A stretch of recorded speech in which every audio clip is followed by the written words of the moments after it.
ಸತ್ಯ, ಬೈಕಲ್ಲಿ ಬಂದಿದ್ದು ನಿನ್ಗೆ ಇಷ್ಟ ಆಯ್ತು ತಾನೆ? ತುಂಬಾ ತುಂಬಾ ಇಷ್ಟ ಆಯ್ತು. ಆದ್ರೆ ಅತ್ತೆ ಮತ್ತೆ ಪದ್ಮ ಅವ್ರ ಮುಂದೆ ಮುಜುಗರ ಆಯ್ತು ಗೊತ್ತಾ. ಈಗಿರೋ ಮನಸ್ಥಿತಿಲಿ ಇದೆಲ್ಲ ಬೇಕಾ ಅಮೂಲ್ ಬೇಬಿ? ಈಗ್ಲೇ ಇದ್ರ ಅವಶ್ಯಕತೆ ತುಂಬಾ ಇರೋದು ಸತ್ಯ. ಈ ನಿನ್ ಮುಖದಲ್ಲಿ ನಗು ಇಲ್ಲ ಅಂದ್ರೆ ನನ್ ಕೈಲಿ ನೋಡಕ್ಕಾಗಲ್ಲ. ನನ್ ಕೈ ಕಾಲು ಆಡಲ್ಲಮ್ಮ. ಹಾಗಂತ ಬಲವಂತವಾಗಿ ನಗೋದಕ್ಕೆ ನನಗ್ ಬರಲ್ಲ. ಬೈಕಲ್ಲಿ ಬರ್ತಾ ಇರ್ಬೇಕಾದ್ರೆ ಸಂತೋಷವಾಗಿದೆ ತಾನೆ, ಅದೇನ್ ಬಲವಂತದ ನಗು ಅಲ್ಲ. ನಿನ್ ಜೊತೆ ಬೈಕಲ್ಲಿ ಬರುವಾಗ ನನಗೆ ತುಂಬಾ ಸಂತೋಷ ಆಗ್ತಿತ್ತು ಅಮೂಲ್ ಬೇಬಿ. ಆದ್ರೆ ವಾಸ್ತವ ಬೇರೆನೇ ಇದೆ ಅಲ್ವಾ? ಅದು ನೆನ್ಪಾಗ್ಬಿಟ್ರೆ ನಗು ಉಳಿಯಲ್ಲ. ಅಲ್ಲ ಸತ್ಯ. ಅಣ್ಣ ದೋಸೆ ರೆಡಿ. ಒಂದ್ ನಿಮಿಷ.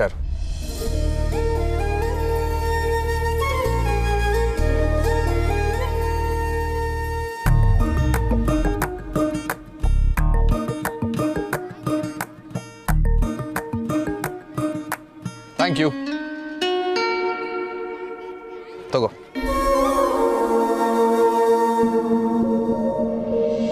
ಸತ್ಯ, ಹಳೆ ವಿಷಯನೆಲ್ಲ ಬಿಟ್ಟಾಕು. ಇವಾಗ ನಿನ್ಗೆ ಇಷ್ಟ ಆಗಿರೋ ದೋಸೆ ತಿನ್ನು. ಯಾಕೋ ನನಗೆ ಮನ್ಸು ಆಗ್ತಿಲ್ಲ ಅಮೂಲ್ ಬೇಬಿ. ಸತ್ಯ, ಇಲ್ಲಿ ನೋಡು. ನಿನ್ಗೆ ನನ್ನ ಮೇಲೆ ನಂಬಿಕೆ ಇದೆ ತಾನೆ? ಈಗ ನಂಬಿಕೆ ಪ್ರಶ್ನೆ ಎಲ್ಲಿಂದ ಬಂತು ಅಮೂಲ್ ಬೇಬಿ? ನಾನ್ ಕೇಳಿದಕ್ಕೆ ಉತ್ತರ ಕೊಡು. ನಂಬಿಕೆ ಇದೆಯೋ ಇಲ್ವೋ? ಇದೆ. ನೀನ್ ನಂಬಿಕೆನ ನಾನು ಉಳಿಸ್ಕೋತೀನಿ ಸತ್ಯ.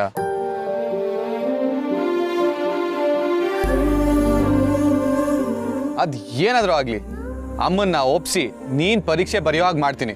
ಆ ಜವಾಬ್ದಾರಿ ನಂದು. ಬೇಡ ಅಮೂಲ್ ಬೇಬಿ, ನನ್ನ ಪರ ನಿನ್ ವಕಾಲತ್ ವಹಿಸೋದು ಬೇಡ. ಅತ್ತೆಗೆ ಹೇಗಿಷ್ಟನೋ ಹಾಗೆ ಆಗ್ಲಿ. ಸತ್ಯ, ಅಮ್ಮನ ಆಸೆನ ನಿನ್ನ ಆಸೆ ನೆರವೇರ್ಸೋದು ನನ್ನ ಜವಾಬ್ದಾರಿ. ನಿಮ್ಮಿಬ್ಬರು ಬ್ಯಾಲೆನ್ಸ್ ಮಾಡೋದು ನನ್ನ ರೆಸ್ಪಾನ್ಸಿಬಿಲಿಟಿ ತಾನೆ. ಟ್ರಸ್ಟ್ ಮೀ, ಈ ಕೆಲಸ ಆಗತ್ತೆ. ಅಂದ್ರೆ ನಿಜವಾಗ್ಲೂ ನೀನ್ ಅತ್ತೆನ ಒಪ್ಪಿಸ್ತೀಯಾ? ಡೌಟೇ ಬೇಡ. ಇದು ನಿನ್ನ ಅಮೂಲ್ ಬೇಬಿ ಮಾಡ್ತಾರ ಪ್ರಾಮಿಸು.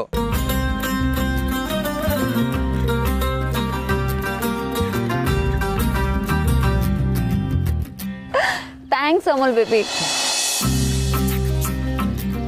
ಸತ್ಯ, ಏನ್ ಮಾಡ್ತಾ ಇದ್ಯಾ? ಸುತ್ತಮುತ್ತ ಜನ ಇದ್ದಾರೆ, ನಮ್ಮನ್ನೇ ನೋಡ್ತಾ ಇದ್ದಾರೆ. ಆಹಾ, ಅವತ್ ಪಾನಿಪುರಿ ತಿನ್ಬೇಕಾದ್ರೆ ಅತ್ತೆ ಮುಂದೆ ಎಲ್ರು ಮುಂದೆ ಮುತ್ತು ಕೊಟ್ಟಾಗ ಆಗೆಲ್ಲೋಗಿತ್ತು ಈ ನಾಚಿಕೆ ಮುಜುಗರ ಎಲ್ಲ? ಓ, ಅದ ವಿಷಯ. ಹಾಗಿದ್ರೆ ಒಂದ್ ಕೆಲಸ ಮಾಡು, ಈ ಕಡೆ ಮುತ್ಕೊಡು.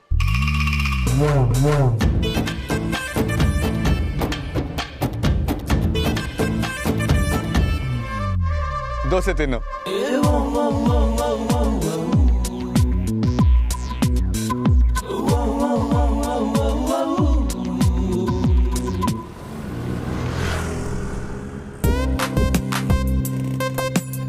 ಹಾಯ್, ನನ್ನ ಹೆಸರು ದಿವ್ಯಾ ಅಂತ.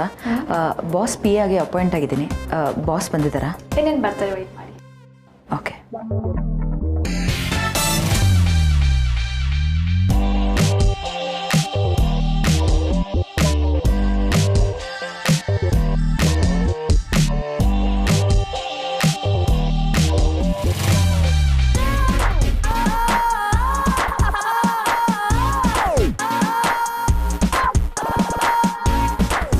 ವಾವ್, ಎಷ್ಟು ದೊಡ್ಡ ಆಫೀಸ್ ಇದು. ಇಲ್ಲಿ ನನಗೆ ಕೆಲಸ ಸಿಕ್ಕಿದ್ಯಾ? ಇಲ್ಲಿ ನಾನು ಕೆಲಸ ಮಾಡ್ತಾ ಇದ್ದೀನಾ? ದಿವ್ಯಾ, ನಿನ್ನ ಲಕ್ ಕುಲಾಯಿಸ್ತು ಅಂತ ಅಂದ್ಕೋ. ಎಕ್ಸ್ಪೀರಿಯನ್ಸ್ ಇಲ್ಲದೆ ಇರೋಳು ನಿನಗೆ ಇಷ್ಟು ದೊಡ್ಡ ಆಪರ್ಚುನಿಟಿ ಸಿಕ್ಕಿದೆ. ಇದನ್ನ ಮಾತ್ರ ಬಿಡ್ಬೇಡ, ಚೆನ್ನಾಗಿ ಬಳಸ್ಕೊ. ನೀನು ಯಾರು, ನಿನ್ನ ವ್ಯಾಲ್ಯೂ ಏನು ಅಂತ ನಿನ್ನ ಮನೆಯವ್ರಿಗೆ ಗೊತ್ತಾಗಬೇಕು. ನೀನು ಮನ್ಸು ಮಾಡಿದ್ರೆ ಈ ಪ್ರಪಂಚನೇ ಕೊಂಡ್ಕೊಂಡ್ಬಿಡ್ತೀಯ ದಿವ್ಯಾ. ಅಂತ ಚಾಲಾಕಿ ನೀನು. ಆದರೆ ಏನು ಮಾಡೋದು, ನಿನ್ನ ಕರ್ಮ. ಆ ಬಾಲ ಅನ್ನೋ ಸಂಕೋಲನ ನಿನ್ನ ಕಾಲಿಗೆ ಕಟ್ಟಿ ಹಾಕೊಂಡಿದ್ಯಾ. ಮೊದಲು ಅದನ್ನು ಬಿಡಿಸ್ಕೋಬೇಕು. ಆಮೇಲೆ ಫ್ರೀ ಬರ್ಡ್. ಮೇಡಮ್, ಬಾಸ್ ಬಂದರು.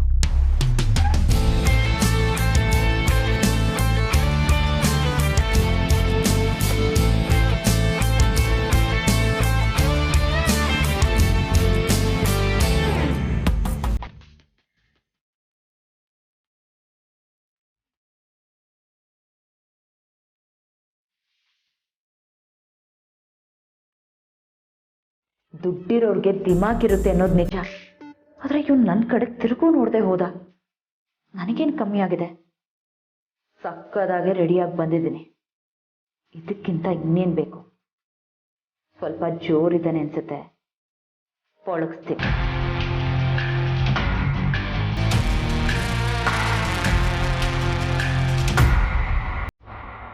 Hello. Okay sir. Madam sir ಕರೀತಿದ್ದಾರೆ ನಿಮ್ಮನ್ನ.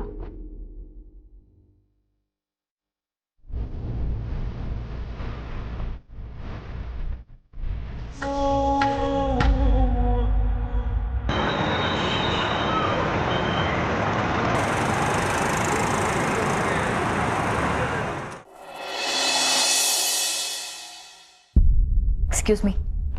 May I come in?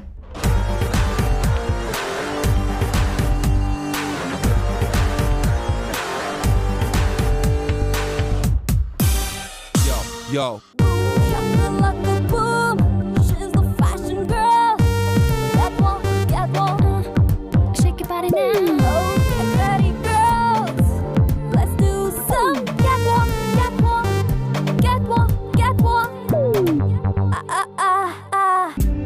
Ah.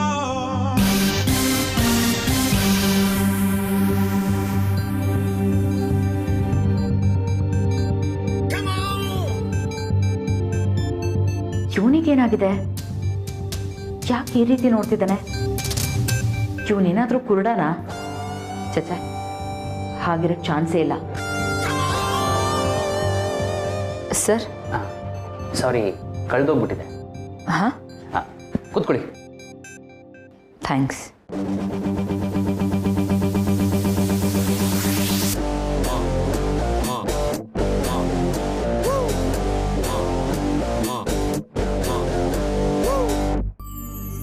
ಇಷ್ಟು ಸುಂದರವಾಗಿರೋ ಪಿ ಎ ಸಿಗ್ತಾರಂತ ನಾನು ಅನ್ಕೊಂಡೇ ಇರಲಿಲ್ಲ.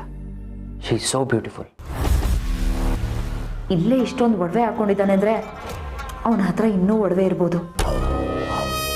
ನಾನು ಅಂದ್ಕೊಂಡಿದ್ದು ನಿಜ ಆಯಿತು. ಪಕ್ಕಾ ದೊಡ್ಡ ಕುಳ.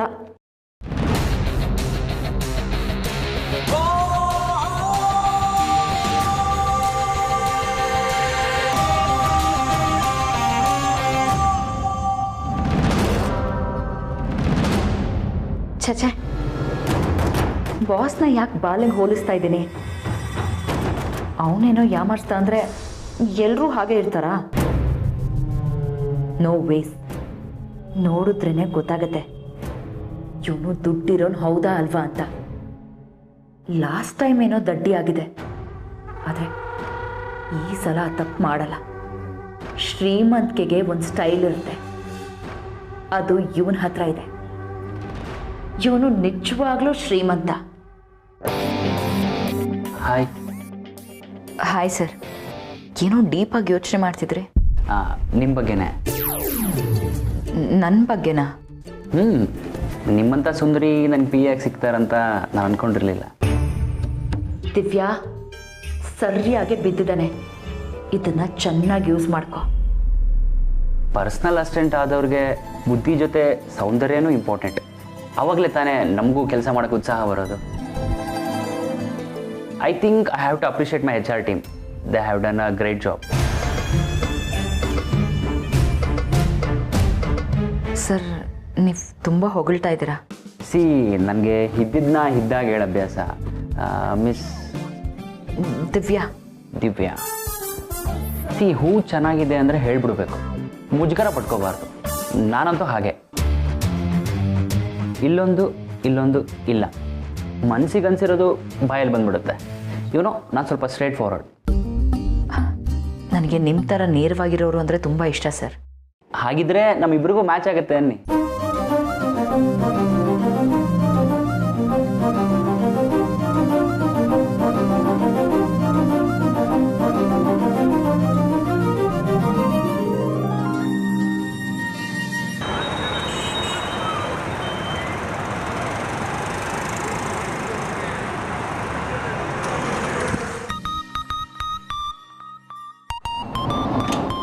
Coming sir. ಬನ್ನಿ.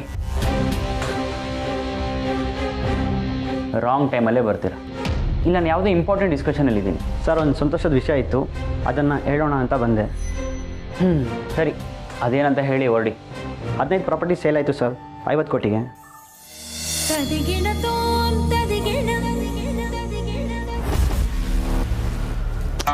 ಅಷ್ಟೇ ತಾನೇ, ಇದರಲ್ಲೇನ್ರಿ ಹೊಸದಿದೆ? ಇದೆಲ್ಲ ನಡೀತಾನೆ ಇರುತ್ತಲ್ಲ. ನಡೀತಾನೆ ಇರುತ್ತೆ, ಆದ್ರೂ ನಿಮ್ಮ ಗಮನಕ್ಕೆ ತರಬೇಕಲ್ವಾ ಸರ್? ಇದೇ ಖುಷಿಲಿ ನಮ್ಮ ಸ್ಟಾಫ್ಗೆಲ್ಲ ಪಾರ್ಟಿ ಅರೇಂಜ್ ಮಾಡಿ, ಎಲ್ಲರೂ ಎಂಜಾಯ್ ಮಾಡಲಿ. ಲಾಸ್ಟ್ ವೀಕ್ ಅಷ್ಟೇ ಪಾರ್ಟಿ ಆರ್ಗನೈಸ್ ಮಾಡಿದ್ವಿ, ಈಗ ಮತ್ತೆ ಬೇಕಾ? ರೀ, ಕಂಪ್ನಿಯಲ್ಲಿ ಕಷ್ಟಪಡ್ತಾ ಇರೋದು ಅವ್ರು ಚೆನ್ನಾಗಿದ್ರೆ ನಾವು ಚೆನ್ನಾಗಿರೋದು. ನೀವು ಫಸ್ಟು ಪಾರ್ಟಿ ಅರೇಂಜ್ ಮಾಡಿಸಿ, ದುಡ್ಡಿಗೆಲ್ಲ ಹಿಂದೆ ಮುಂದೆ ನೋಡಬಾರ್ದು. ಎಷ್ಟು ಚೆನ್ನಾಗಿ ದುಡ್ಡು ಉಡಾಯಿಸ್ತಾ ಇದ್ದಾನೆ. ಇಂಥವನೇ ನನಗೆ ಬೇಕಾಗಿದ್ದು. ದೇವ್ರೆ, ಚಿನ್ನದ ಮೊಟ್ಟೆ ಇಡೋ ಕೋಳಿನೇ ನನ್ನ ಹತ್ರ ಕರ್ಕೊಂಬಂದು ಬಿಟ್ಟಿದ್ಯಲ್ಲ, ಇನ್ನು ಮುಂದೆ ನನ್ನ ಲಕ್ ಚೇಂಜ್ ಆಗೋದು ಗ್ಯಾರಂಟಿ. Okay sir. ಅಲ್ಲ sir, don't call me sir, call me Supreet. ಏನಿದು ಮೊದಲನೇ ದಿನನೇ ಈ ರೀತಿ ಹೇಳ್ತಿದ್ದಾನೆ? ನಾನು ಇವನಿಗೆ ಅಷ್ಟೊಂದು ಇಷ್ಟ ಆಗ್ಬಿಟ್ನಾ? ಡೋಂಟ್ ಟೇಕ್ ಮಿ ರಾಂಗ್, ನನಗೆ ಫ್ರೆಂಡ್ಲಿ ಆಗಿರೋಕ್ಕೆ ಇಷ್ಟ, ಅದಕ್ಕೆ ಆ ಥರ ಹೇಳಿದ್ದು. ಈ ಸರ್ ಅಂದರೆ ಎಲ್ಲ ಆ ಕ್ಲೋಸ್ನೆಸ್ ಬರಲ್ಲ ನೋಡಿ. ಸೊ ಅಲ್ಲ ಸರ್, ಅದು ನೋ ವರೀಸ್. ನಿಮಗೆ ಫ್ರೆಂಡ್ಲಿ ಆಗಿರೋಕ್ಕೆ ಇಷ್ಟ ಇಲ್ಲ ಅಂದರೆ you can call me sir. No Supreet, ನನಗೂ ಫ್ರೆಂಡ್ಲಿ ಆಗಿರೋಕ್ಕೆ ಇಷ್ಟ. I like that. ಇಷ್ಟು ಚಿಕ್ಕ ವಯಸ್ಸಿಗೆ ಇಷ್ಟೊಂದೆಲ್ಲ ಹೇಗೆ ಸಾಧನೆ ಮಾಡಿದ್ರಿ ಸುಪ್ರೀತ್? ಶ್ರದ್ಧೆ ಇಟ್ಟು ಕೆಲಸ ಮಾಡಿದರೆ ಎಲ್ಲನೂ ಪಾಸಿಬಲ್. ಜೊತೆಗೆ ಒಂಚೂರು ಲಕ್ ಇರಬೇಕು, ನಿಮ್ಮ ಥರ. ನನ್ನ ಥರನಾ? ಹೇಗೆ? ಇವಾಗ ನೋಡಿ, ನೀವು ಕಾಲಿಟ್ಟ ತಕ್ಷಣ ವೀಕ್ ಬಿಗಿನಿಂಗಲ್ಲೇ 50 crores ಡೀಲ್ ಆಯಿತು. ನೆಕ್ಸ್ಟ್ ನಾವೇನೇ ಅಚೀವ್ ಮಾಡಿದ್ರು ಎಲ್ಲನೂ ಬೋನಸ್. ದೇವ್ರೆ, ಜೀವನ ಅಂತ ಮಾಡಿದ್ರೆ ಇಂಥವನ ಜೊತೆನೇ ಮಾಡಬೇಕು. ಅದಕ್ಕೆ ಹೇಳಿದ್ದು ಲಕ್ ಜೊತೆಗಿರಬೇಕು ಅಂತ. ಅದೃಷ್ಟ ಲಕ್ಷ್ಮಿ ಜೊತೆಲಿದ್ರೆ ಇಡೀ ಪ್ರಪಂಚನೇ ಗೆಲ್ಲ.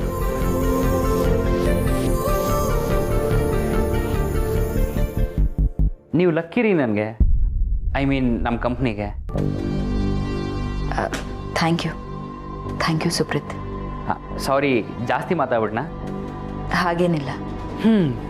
ಸರಿ, ನೀವು ಕೆಲಸ ಸ್ಟಾರ್ಟ್ ಮಾಡ್ಕೊಳ್ಳಿ, ನಮ್ಮ ಮ್ಯಾನೇಜರ್ ಎಲ್ಲ ಎಕ್ಸ್ಪ್ಲೇನ್ ಮಾಡ್ತಾರೆ. Thank you sir. Sorry Supreet. Okay, all the best. Welcome to my world.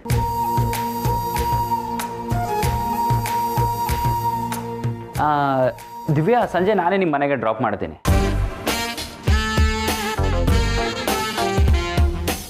Have a nice day.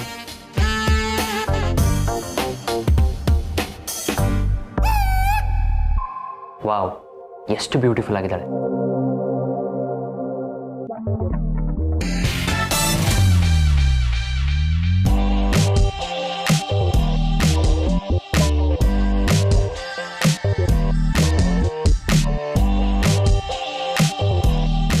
Supreeth, ಇಲ್ಲೇ ನಿಲ್ಲಿಸಿ. ಇಲ್ಲೇ ನಿಮ್ಮ ಮನೆ? ಇಲ್ಲಿಂದ ಸ್ವಲ್ಪ ಮುಂದೆ. ಮತ್ತೆ ಅಲ್ಲಿಗೆ ಬಿಡ್ತೀನಿ. ಬೇಡ, ಇಲ್ಲೇ ಹೇಳ್ಕೊತೀನಿ. ಅರೆ ಕಮಾನ್, ಏನಕ್ಕೆ ಫಾರ್ಮಾಲಿಟೀಸ್? ಯಾವ ಕಡೆ ಹೋಗ್ಬೇಕಂತ ಹೇಳಿ ಅಲ್ಲೇ ಬಿಡ್ತೀನಿ. ಮುಂದೆ ರೈಟ್ಗೆ. ಡ್ರೈವರ್, ಹಾಂ, ಮುಂದೆ ರೈಟ್ ಹೋಗಿ.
Divya are you okay?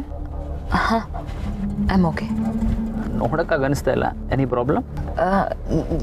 ಏನು ಪ್ರಾಬ್ಲಮ್ ಇಲ್ಲ.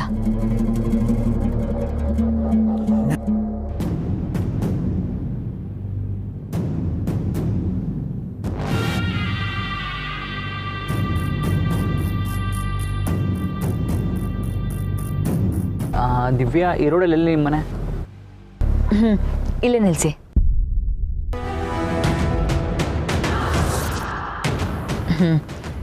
Okay bye. See you tomorrow. ನಾಳೆ ಸಿಗೋಣ. ಏನಾದರೂ ಇದ್ದರೆ ಕಾಲ್ ಮಾಡಿ. I am available for you any time. ಬಾಯ್.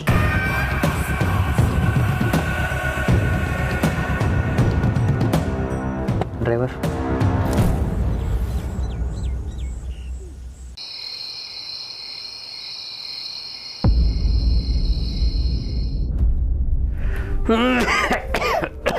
ಅಪ್ಪಾಜಿ ಮಾತ್ರ ತಗೊಳ್ಳಿ.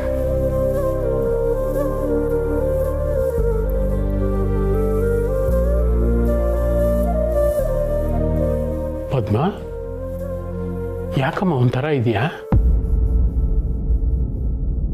ಯಾಕೆ, ಏನಾಯ್ತು? ತುಂಬ ಕಷ್ಟ ಆಗ್ತಿದೆ ಅಪ್ಪಾಜಿ, ತುಂಬ ಕಷ್ಟ ಆಗ್ತಿದೆ. ಯಾಕಮ್ಮ, ಯಾಕೆ ಅಳ್ತಾ ಇದೆಯಾ? ಮನೇಲಿ ಯಾರಾದರೂ ಏನಾದರೂ ಅಂದ್ರ?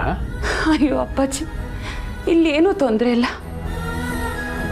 ಇವ್ರ ಕಣ್ಣು ಎದುರುಗಡೆ ಇದ್ರೂ ನೋಡಂಗಿಲ್ಲ, ಮಾತಾಡ್ಸಂಗಿಲ್ಲ. ಅದು ಕಷ್ಟ ಆಗ್ತಿದೆ. ಹಾಗೋ ಹೀಗೋ ಸಮಯ ಸಿಕ್ಕಿದಾಗ ಅವ್ರ ಹತ್ರ ಮಾತಾಡೋಣ ಅಂತ ಹೋದರೆ ಅವ್ರು ಕೇಳೋ ಪ್ರಶ್ನೆಗಳಿಗೆ ಉತ್ತರ ಕೊಡೋಕ್ಕಾಗದೆ ಹಂಗೋ ಹಿಂಗೋ ತಪ್ಪಿಸ್ಕೊಂಡು ಓಡಾಡ್ತಾ ಇದ್ದೀನಿ. ಇದೆಲ್ಲ ಹಿಂಸೆ ಅನಿಸ್ತಿದೆ ಅಪ್ಪಾಜಿ.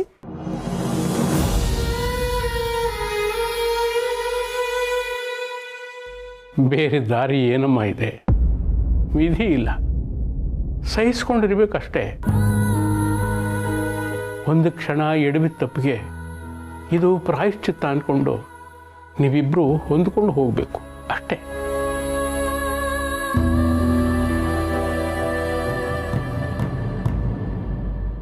ನೀವು ಹೇಳೋದು ಒಪ್ಕೋತೀನಿ ಅಪ್ಪಾಜಿ, ಆದರೆ ನಮ್ಮಿಬ್ಬರ ತಪ್ಪಿಗೆ ನಮ್ಮ ಮಗ ಬಲಿ ಆಗ್ತಿದ್ದಾನೆ. ಕಣ್ಣು ಮುಂದೆ ಇರೋ ಅಪ್ಪನ ಕದ್ದು ಮುಚ್ಚಿ ಮಾತಾಡೋ ಪರಿಸ್ಥಿತಿ ಒಂದು. ಅವನು ನೋಡಿದ್ರೆ ಕರಳು ಚುರುಕನ್ನತ್ತಪ್ಪಾಜಿ. ಏನಮ್ಮ ಮಾಡೋದು? ನಚ್ಚು ವಿಷಯದಲ್ಲಿ ನನಗೂ ಬೇಸರ ಆಗುತ್ತೆ. ಆದರೆ ಇಲ್ಲಿನ ಪರಿಸ್ಥಿತಿ ಹಾಗಾಗಿದೆ. ಸ್ವಲ್ಪ ದಿನ ಎಲ್ಲ ಸರಿ ಹೋಗುತ್ತೆ. ಆ ನಂಬಿಕೆ ನನಗಿದೆಯಮ್ಮ. ಸರಿ ಆಗಬೇಕು ಅಂದರೆ ಎಲ್ರಿಗೂ ನಮ್ಮ ವಿಷಯ ಗೊತ್ತಾಗಬೇಕಪ್ಪಾಜಿ. ವಿಷಯ ಗೊತ್ತಾದರೆ ಈ ಪ್ರೀತಿ ವಿಶ್ವಾಸ ಎಲ್ಲ ಹೀಗೆ ಉಳಿಯುತ್ತಾ? ಒಟ್ಟಿನಲ್ಲಿ ಜೀವನನೇ ಭಯ ಆಗ್ತಿದೆ ಅಪ್ಪಾಜಿ. ನಚ್ಚಿಗಂತೂ ಅಪ್ಪನ ಹತ್ರ ಹೋಗ್ಬೇಡ ಅಂದರೆ ಅವನಿಗೆ ಅರ್ಥನೇ ಆಗಲ್ಲ, ಓಡೋಗ್ಬಿಡ್ತಾನೆ.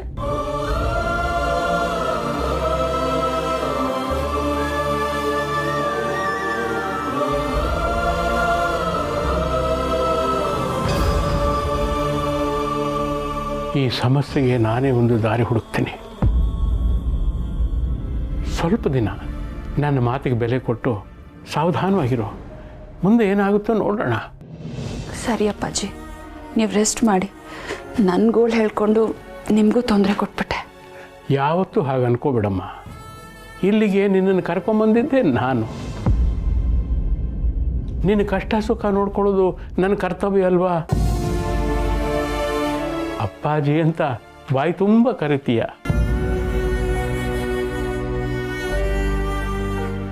ಮಗಳ ನೋವು ಅಂತ ಹೇಳ್ಕೊಂಡ್ರೆ ಅದನ್ನು ಗೋಳು ಅಂತ ಹೇಳೋಕ್ಕಾಗತ್ತಾ? ದಡ್ಡಿ ನೀರು ಕೊಡು.